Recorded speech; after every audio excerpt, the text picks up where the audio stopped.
Selamat datang kembali di channel analisis laporan keuangan oleh Edwin.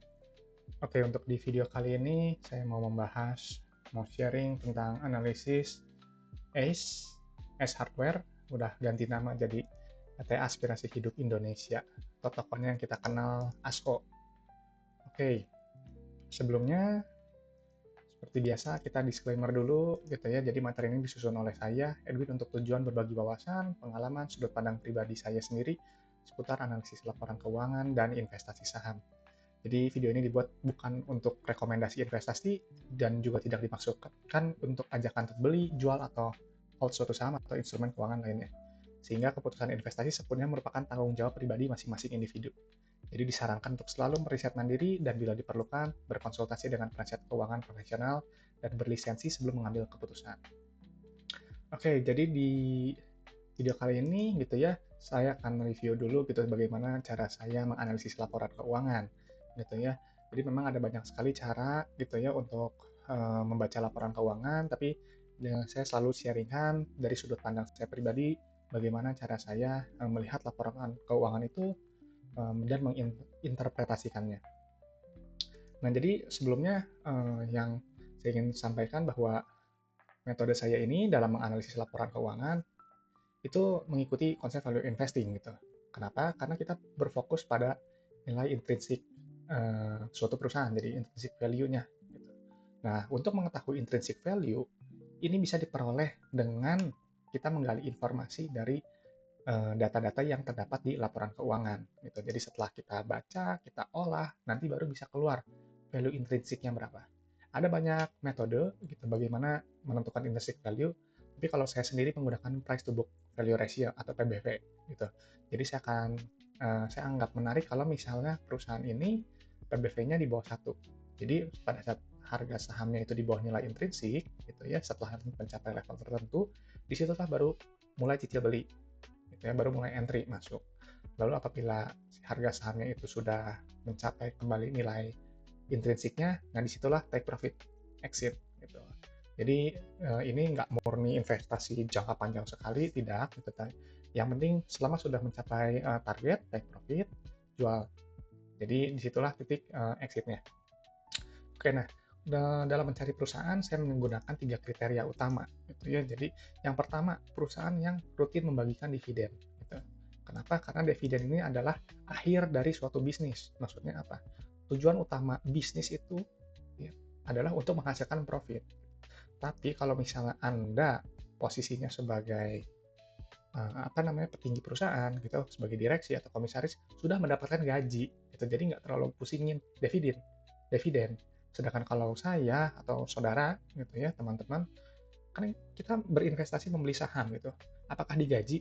Tentu saja tidak gitu. Jadi kita perlu uang tunggunya gitu. Kita dapat apa?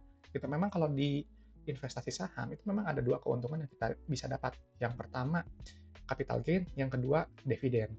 Tapi gitu untuk kalau saya pribadi saya memerlukan keduanya ini gitu ya. Jadi capital gain-nya nanti akan naik gitu ya karena saya menggunakan PBV gitu. Jadi kalau misalnya PBV-nya misalnya bisa saya beli di PBV 0,5 gitu ya. Maka take profit-nya nanti kan di PBV 1. Ya berarti kan itu capital gain saya udah 100% gitu. Tapi kan itu belum tentu pasti terjadi gitu. Jadi saya memerlukan dividennya juga.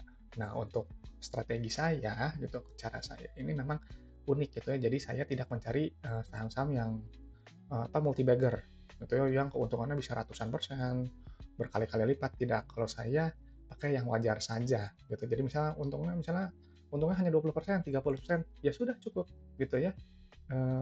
Pasti saudara juga pernah mendengar gitu, teman-teman pernah dengar kalau beat the market itu kan selama kita bisa mengalahkan returnnya IHSG itu sudah beat the market gitu. Jadi kalau misalnya IHSG tahun ini misalnya naiknya 10% dan Anda returnnya katakanlah 11%, itu udah termasuk kategori yang luar biasa, sudah beat the market gitu. Jadi eh, kalau saya sih realistis aja, kita nggak perlu yang terlalu besar, tapi kalau misalnya memang kebetulan nih jackpot dapat yang besar, yaitu rezeki gitu. Jadi yang pertama kita bagi dividen gitu ya. Dan yang kedua itu harus memiliki kondisi bisnis yang sehat. Gitu. Kenapa? Kalau misalnya perusahaan ini memiliki kondisi bisnis yang sehat, pasti nanti dia akan membagikan dividen. Kalau memang bisnisnya ini profitnya memang nyata, nggak cuman profit di atas kertas saja gitu. Ya, jadi kalau saya begitu melihat perusahaan ini dia profit nih besar gitu, tapi nggak bagi dividen, nggak rutin bagi dividen, buat saya tanda tanya gitu. Apakah ini perusahaan memang benar untung atau memang cuman keuntungan di atas kertas saja gitu ya? Takutnya kalau memang cuma keuntungan di atas kertas saja, apa benefit yang dapat kita rasakan gitu sebagai pemegang saham perusahaan tersebut. Nah, yang ketiga, setelah rutin bagi dividen, kondisi bisnisnya bagus, pastinya harus masuk gitu, membeli saat dihargai di bawah nilai wajar atau value-nya gitu ya. Jadi banyak sekali kasus biasanya kalau teman-teman mungkin di forum-forum media sosial gitu ya, banyak yang biasanya mungkin marah pada saat harga saham yang gitu ya, yang mungkin perusahaan yang bagus tapi harganya turun terus gitu. Nah, takutnya teman-teman itu malah membeli di harga yang over value gitu ya, karena akan ada kecenderungan harga saham ini nanti akan mengikuti kinerja perusahaannya gitu. Jadi kalau memang dia terlalu mahal, nanti dia mungkin pasti akan turun gitu ya. Jadi makanya penting sekali untuk teman-teman ini memahami nilai wajar gitu. Banyak metode, banyak gitu ya. Jadi saudara bisa cari gitu, bisa search di Google gitu. Cari kira-kira bagaimana menentukan value yang cocok untuk Anda. Nah, tapi kalau saya sendiri ya tadi saya hanya menggunakan PBV-nya aja, itu yang utama. Nah, oleh karena itu penting sekali untuk memahami kalau saya ini harus berprinsip gitu ya. Prinsipnya yang pertama harus sabar gitu, karena ini pasti perlu waktu gitu ya, nggak bisa diburu-buru gitu ya. Seperti mungkin trader yang beli pagi mungkin jual sore gitu. Kalau saya pendekatannya nggak seperti itu. Karena saya fokus ke value gitu ya, value-nya yang kita patokannya di situ. Jadi kalau misalnya value-nya dia masih masih tinggi gitu ya, saya membelinya di bawah nilai value-nya, saya akan harus tetap bersabar, tunggu sampai harga saham ini nanti akan mencapai dari value-nya, gitu. Makanya orientasinya harus jangka panjang.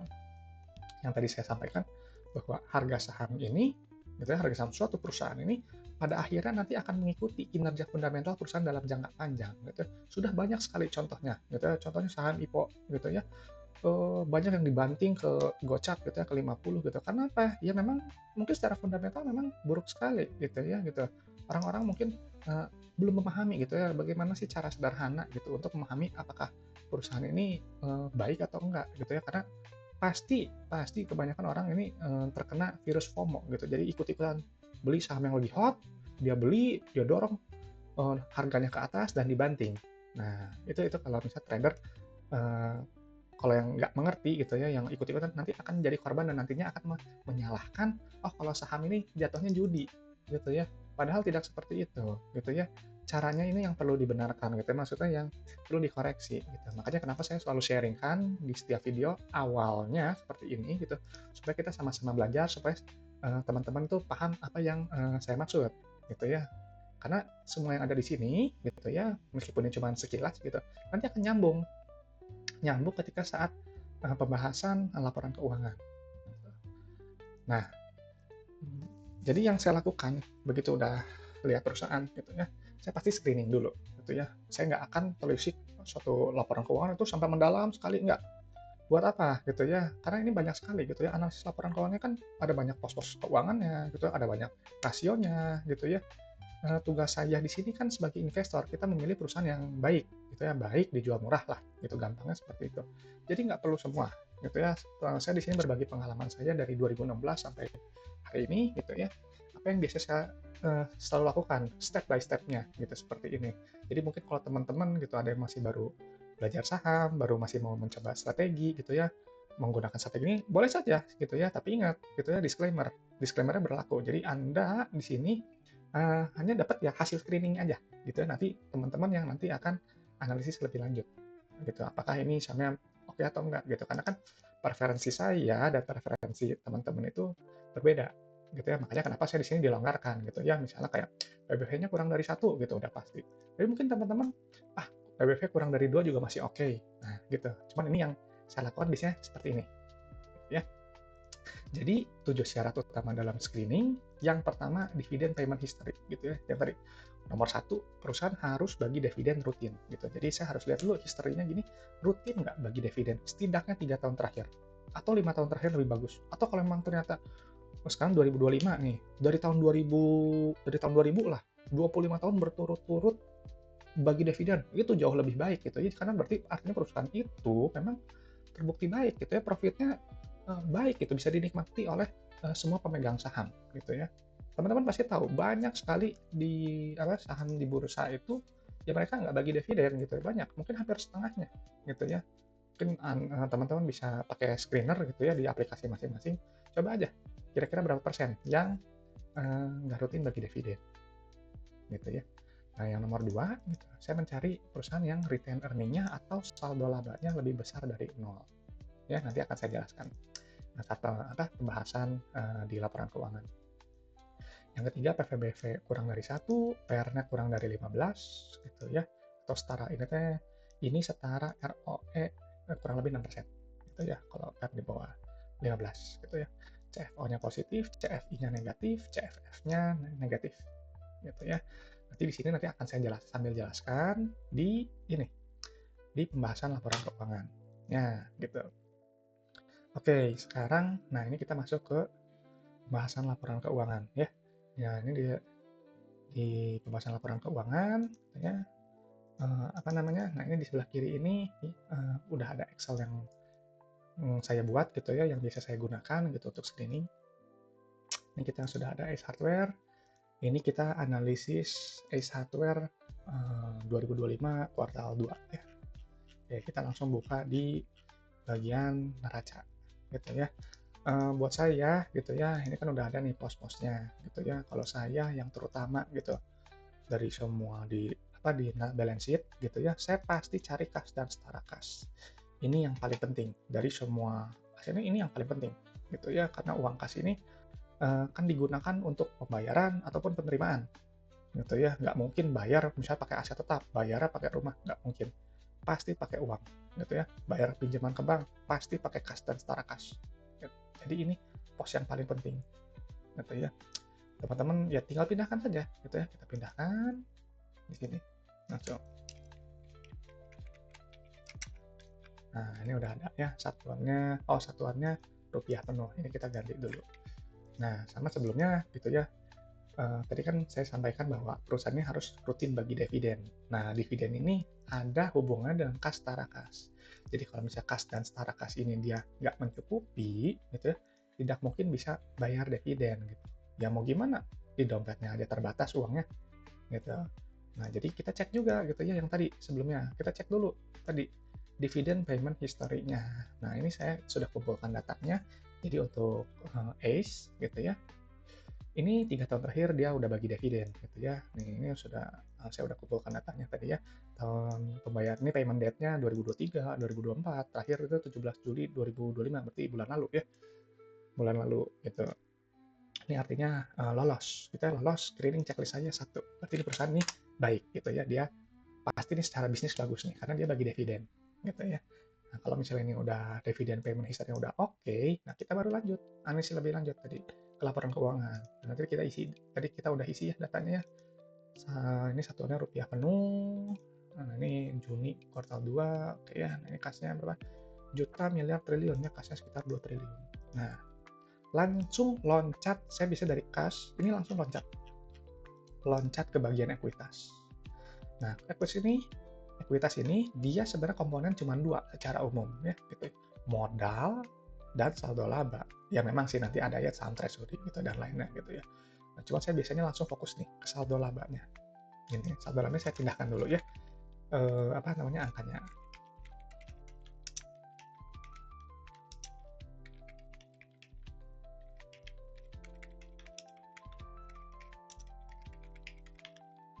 Oke, nah ini udah keluar angkanya gitu ya.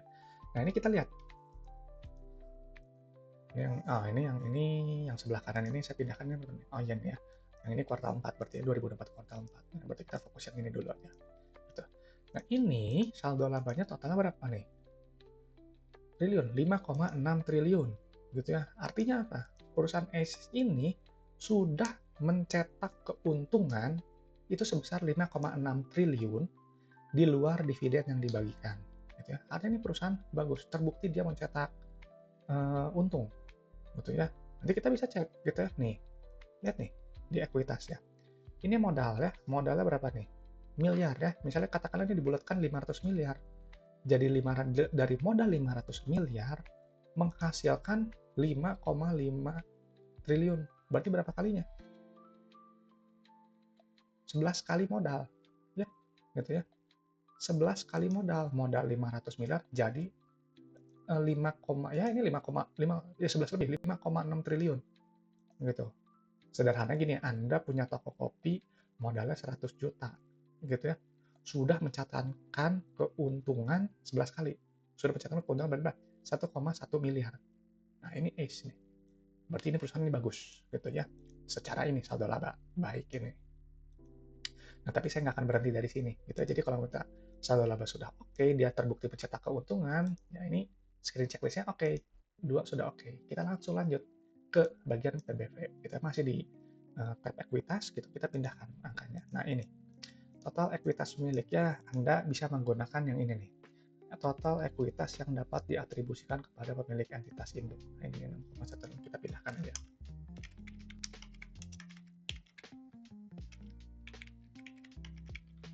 Nah, ini dia nih. Keluar nih rasio saldo laba terhadap total ekuitas. Jadi, total ekuitas ini 6,1 triliun, 90%-nya berasal dari saldo laba. Artinya perusahaan bagus, gitu ya. Secara struktur ekuitasnya. Saya biasanya mencari yang saldo labanya terhadap ekuitas itu minimal 50%. Gitu. Artinya apa? Setidaknya kalau 50% gitu ya, perusahaan itu sudah balik modal. Ya tadi, misalnya modalnya 500 gitu ya, untungnya 500, tapi nggak dibagi dividennya gitu, jadi disatukan. Berarti kan saldo labanya 500, total jadi 1000, jadi 50%. Nah, kalau misal kurang dari 50% gimana? Ya kita lihat dulu gitu ya. Ini dari tahun ke tahun apakah bertumbuh atau enggak gitu. Gitu. Jadi nggak selamanya yang kurang dari 50% itu buruk. Enggak, belum tentu gitu. Jadi Anda harus ngecek juga bagaimana progresnya dari tahun ke tahun atau dari kuartal ke kuartal gitu. Anda harus lebih rajin dicek gitu. Kalau memang dia meningkat, baik gitu. Itu tanda-tanda perusahaan yang baik yang bertumbuh gitu, yang mencetak profitnya yang wajar gitu. Nah, tapi tadi ke metode saya ini yang syaratnya nomor 3 ini kan PBV harus kurang dari 1. Nah, di sini PBV-nya keluar 1,26. Oh, lebih besar dari 1. Jadi kalau saya begitu menemukan ini PBV-nya lebih dari 1, saya langsung skip. Cari saham lain. Berarti ini saham buat saya pribadi ini overvalue.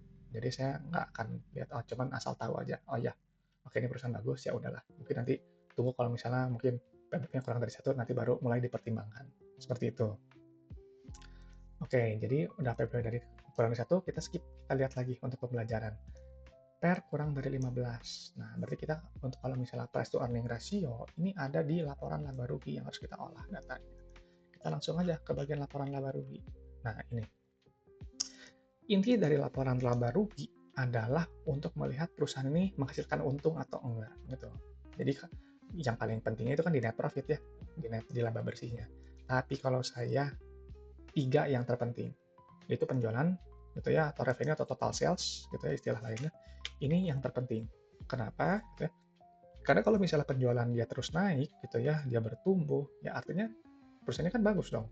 Gitu ya, dia makin luas gitu ya, makin banyak barang atau jasa yang dijual gitu, banyak orang yang pakai gitu. Ini kita pindahkan angkanya.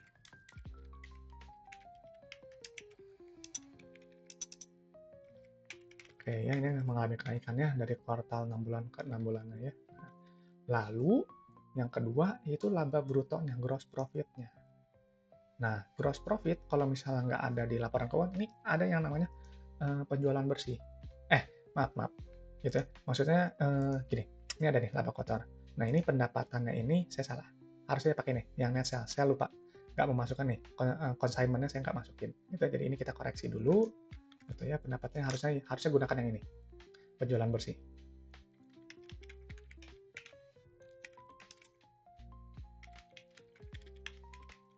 Oke, nah baru kita hitung laba brutonya, gitu ya. Laba bruto ini didapat dari pendapatan yang dikurangi dengan COGS atau beban pokok penjualan, HPP. Ya, nah ini udah ada nih laba kotor. Kita tinggal pindahkan.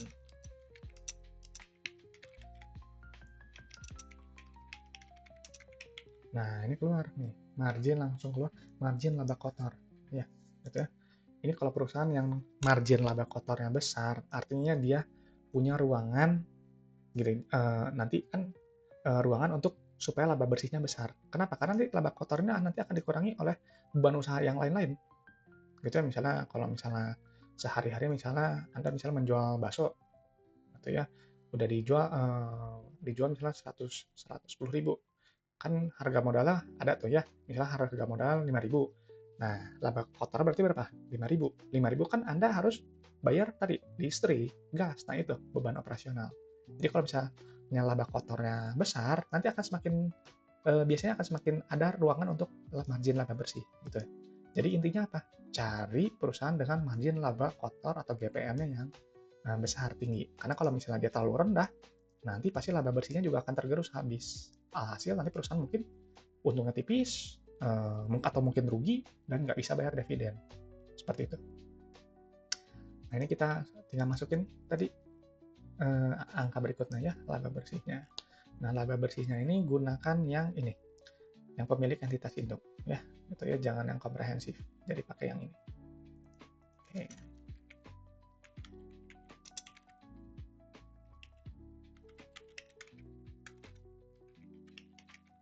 Nah, ini udah keluar. Nah, lihat nih. Kalau misalnya gross profit-nya ini 47%, gitu. Net profit-nya cuma 6,8%. Bayangkan kalau misalnya margin laba kotor cuma 20%, pasti ini rugi. Pasti ini rugi. Gitu ya. Jadi makanya kenapa cari yang margin sebisa mungkin margin laba kotornya besar. Jadi margin laba bersihnya juga besar. Jadi nanti karena ada kelebihan gitu ya, bisa kita nikmati sebagai dividen kalau perusahaannya memang membagikan dividen. Saya melihatnya seperti itu. Gitu ya. Nah, ini kita lihat nih. PR-nya kurang dari 15. Oh, berarti ini secara apa namanya, rasio harga terhadap laba bersama ini di bawah rata-rata, cukup murah gitu ya, di bawah 15. Tapi mungkin belum di bawah 10 gitu ya. Cuman kalau saya di bawah 15 ya bisa dipertimbangkan. Tapi tetap yang tadi utamanya di PBV-nya dulu. Gitu ya, kalau misalnya PBV-nya lebih dari satu ya tadi ya berarti masih kemahalan, masih over value. Oke, jadi yang valuasi pair ini udah selesai, ini oke, tapi PBV-nya enggak ya. Nah, baru jangan lupa gitu ya, yang suka lupa itu analisis dari ini laporan arus kas gitu ya. Karena kenapa? Laporan ini banyak yang dilupakan gitu ya, karena pasti orang-orang fokusnya yang utama sih ini laba ruginya dulu gitu ya. Laba ruginya dulu nih pasti orang fokusnya ke sini. Jangan lupa gitu ya, karena harus melihat laporan arus kas karena ini merupakan apa ya, bisa dibilang eh, realisasi dari laporan laba rugi. Gitu ya, misalnya gini, di sini yang terpenting ya di laporan arus kas ini ada penerimaan kas. Ini saya pindahkan dulu ya angkanya ya, nanti sambil saya jelaskan.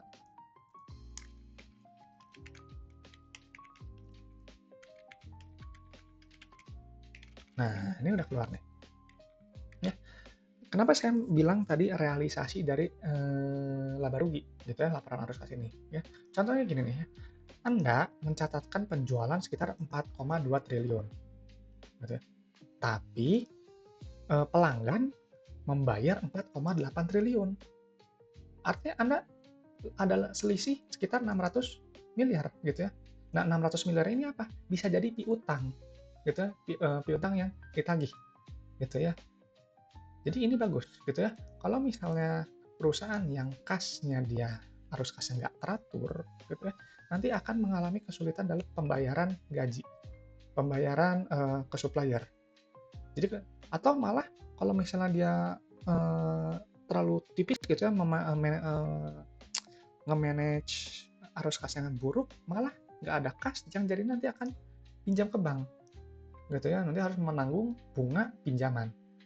Jadi hasilnya nggak akan baik. Jadi penting sekali untuk kita lihat juga bagaimana suatu perusahaan ini mengelola arus kasnya gitu ya. Nah, di sini kita bisa lihat rasio penerimaan kas terhadap pendapatannya. Ini 113% gitu ya. Artinya ini mengelola piutangnya dia baik gitu ya. Saya mencari rasio yang penerimaan kasnya ini ya setidaknya mendekati 100% atau minimal sekali ya 90-95% lah. Jangan jomplang sekali. Karena kalau jomplang sekali misalnya 50%, artinya perusahaan ini customer itu kebanyakan bayar DP gitu ya. Jadi misalnya bayar setengahnya dulu, tapi di pendapatnya dicatatkan penuh gitu. Karena kan ini kan metode pencatatannya beda. Yang satu accrual, yang satu cash base gitu. Jadi ini sinkron. Ini harus dilihat keduanya, jangan hanya fokus pada salah satunya saja. Gitu. Setelah lihat penerimaan kas, nah baru lihat ini arus kas net CFO-nya. Nah, CFO ini udah ada nih ya, 525 miliar. Kita pindahkan saja angkanya.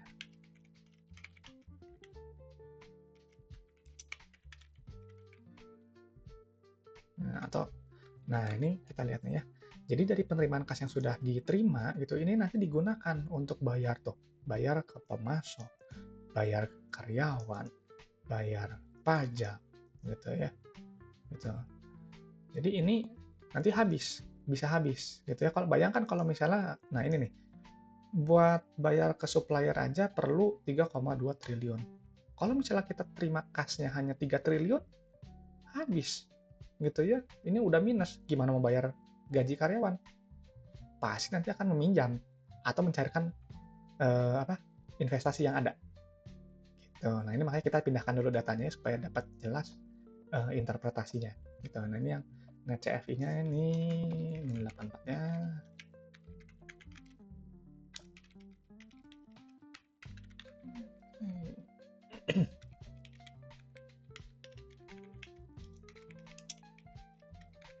Nah, ini udah keluar. Ya.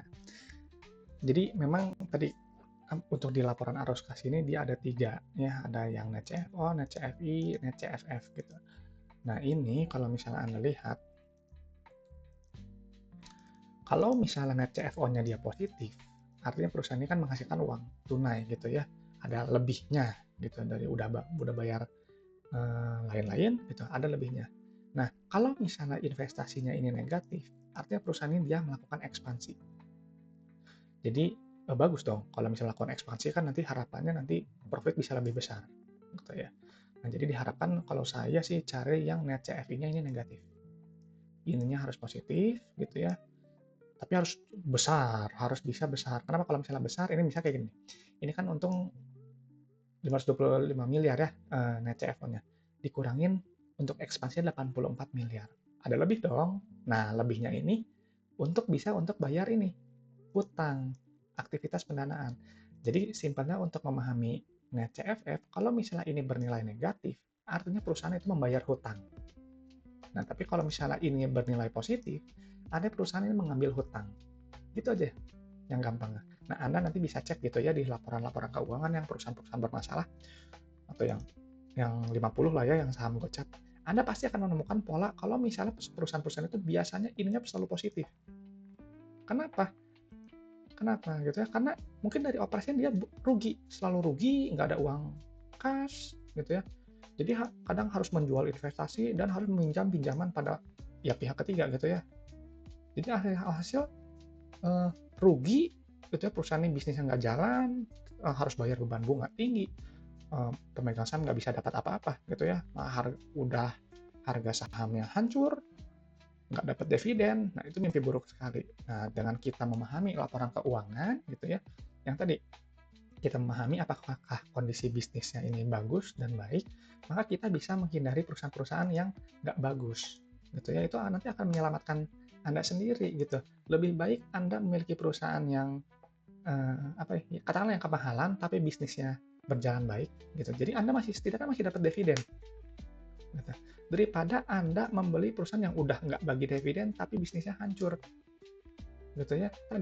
Ingat tadi yang saya sampaikan bahwa harga saham ini nanti akan mengikuti kinerja fundamental perusahaan dalam jangka panjang. Jadi jangan heran, ini akan yang menjadi inilah jawaban mengapa saham-saham gocap itu biasanya perusahaan yang bermasalah bisnisnya gitu ya, nggak jalan gitu. Jadi jangan salahkan salahkan orang lain. Kenapa sih beli malah boncos? Ya enggak. Anda harus cek dulu bisnisnya gitu ya. Kalau memang dia bisnisnya jelek dan Anda beli harganya gocap, ya memang seperti itu. Gitu. Harga saham mengikuti kinerja perusahaan. Akan beda cerita kalau misalnya si perusahaan ini dia bagus gitu ya, tapi harga sahamnya turun. Ya bisa dua. bisa mungkin karena sentimen sementara gitu ya, sentimen jangka pendek, atau memang Anda membelinya ini dengan harga yang terlalu premium gitu. Makanya tadi harus penting sekali melihat apa namanya, valuasinya, tergantung indikator apa yang Anda pakai gitu. Nah, jadi kita bisa simpulkan nih, untuk Ace Hardware gitu ya, PT Aspirasi Hidup Indonesia (ASKO) gitu ya, ini perusahaan bagus gitu ya, secara inti bisnis ini baik gitu ya, menghasilkan profit, eee, penerimaan kasnya besar gitu, me-manage piutangnya juga baik gitu ya, secara struktur ekuitas juga baik, kita bisa mengembangkan modal bisa sampai jadi 11 kalinya gitu. Dan juga, karena CFO-nya bagus, dia bisa ekspansi, bisa membayar utang juga gitu ya. Jadi ini perusahaan secara bisnis buat saya ini bagus. Tapi mungkin masih over value ya karena PBV-nya lebih dari satu. Oke, jadi untuk analisis sekilas gitu screening dari Access ya sampai sini gitu ya. Biasanya saya sampai sini gitu. Nah, jadi untuk teman-teman gitu kalau misalnya ada hal-hal yang masih belum paham gitu atau ada yang mau dibahas lebih lanjut, boleh komen aja gitu ya di ya boleh komen gitu ya, nanti nanti akan saya kumpulkan gitu ya pertanyaan-pertanyaan menarik yang nanti akan kita bahas mungkin di video berikutnya gitu.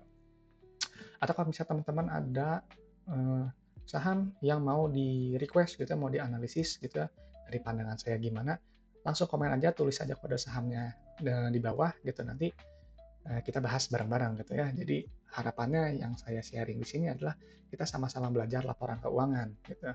Memang saya bukan apa namanya yang ahli sekali, yang paham tiap posnya ini enggak. Gitu ya. Saya hanya ya yang praktikalnya aja, yang saya biasa lakukan saja gitu ya dari zaman dulu sampai sekarang saya sharingkan aja. Semuanya terbuka bebas gitu ya, terbuka ada di sini gitu Anda bisa lihat gitu step by step semuanya bagaimana cara saya memahami laporan keuangan. Oke, untuk Aces sampai sini dulu gitu ya.